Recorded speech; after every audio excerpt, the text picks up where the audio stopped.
Olá pessoal, tudo bem? Boa noite. Estamos chegando aí no nosso último dia do mês de abril, maio está chegando, né? E automaticamente hoje um tema bem light, bem tranquilo na nossa aula de sociologia, que vai estar trabalhando um pouquinho mais do que é a ciência das religiões e o papel da sociologia tentar compreender as religiões dentro do aspecto maior, brasileiro, mas hoje eu vou fazer uma extensão com relação às demais religiões do mundo, né? Na apostila frisa muito bem, até porque na verdade não é nosso papel trabalhar essa questão, mas ela frisa muito bem de pensar a religião para além do espaço social, para além do seu campo social. Por mais que o espaço sagrado se constitui num campo de poder, seja ele social, cultural ou automaticamente simbólico, pensar a religião também além dos seus muros, ou seja, nos seus extramuros, ou seja, quando a religião ela sai automaticamente do seu espaço sagrado e adentra o espaço social para além da sociedade. Se nós formos para analisar, a nossa Constituição ela diz claramente que o nosso Estado ele é laico. Se o nosso Estado ele é laico, automaticamente ele não tem nenhuma fundamentação religiosa. Todavia, nós temos aí, vai no Congresso, tem uma cruz no meio do Congresso. Nós temos o Partido Social Cristão, PSC. Né? Nós temos também, por exemplo, feriados de cunho religioso, Natal, Páscoa, automaticamente nós temos Nossa Senhora Aparecida, Caxias, aí grande parte é morador de Santo Antônio, padroeiro, feriado. E querendo ou não, mesmo que você não possua uma religião ou professe uma determinada fé, os feriados eles impactam constantemente no seu comportamento, no seu cotidiano. Alguns não estudam, outros não conseguem trabalhar, manter uma rotina de trabalho, e isso impacta no dia a dia.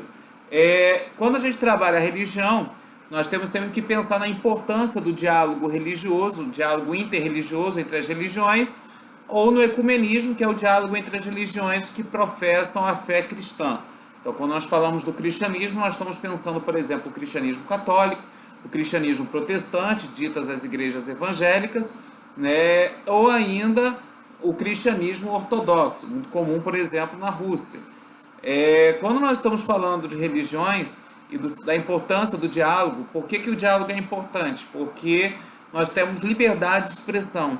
E se nós temos liberdade de expressão, nós temos liberdade de escolhas. Então, automaticamente, a partir de um processo de discernimento, de convencimento do discurso religioso, cada um escolhe a sua religião, aquela que melhor lhe convém. Então, automaticamente, o diálogo ele é um caminho, uma válvula para não só a comunicação, como também a tolerância e o respeito entre as diferentes religiões, ou seja, uma busca de uma igualdade em meio, né, à diversidade. Por mais, como eu mencionei nessa última palavra, nós tenhamos as religiões sempre tendo esse caráter heterogêneo, ou seja, elas são distintas entre si. Claro, alguns traços podem até se aproximar, mas o que nós vamos ter a grande preponderância é das diferenças, né?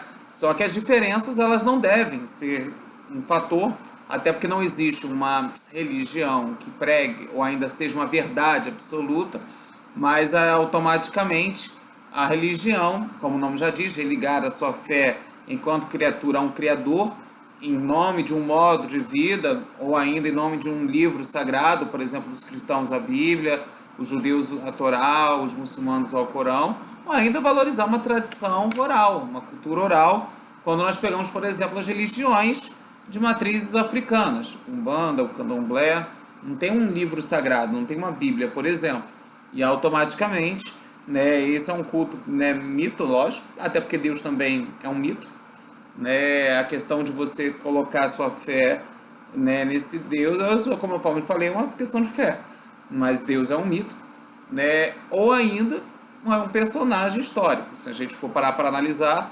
Jesus, ele tem a sua dimensão humana, foi homem no seu tempo, sofreu e exerceu influência no seu contexto político, social, cultural e institucional, né, e dada a fé em relação a ele, né, formou-se o que nós chamamos de cristianismo.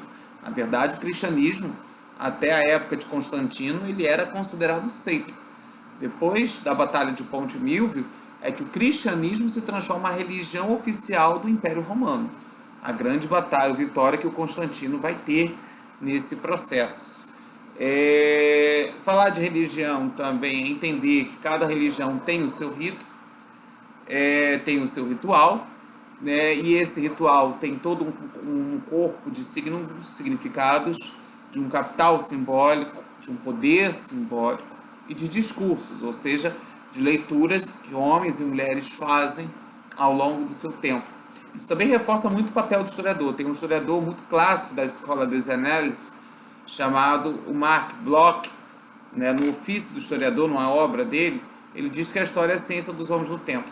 E justamente a religião, ela também está inserida dentro de um tempo histórico, né? De formação, de aceitação, de influência. E por conta disso, a religião, querendo ou não, ela exerce uma influência sobre as nossas ações, sobre os nossos comportamentos, ou ela molda a partir dos discursos que reverberam em relação às práticas e às representações, sentidos, significados que são importantes, até porque nós temos diferentes leituras de um mundo religioso que perpassa também para o campo social. Tá ok, pessoal? Grande abraço.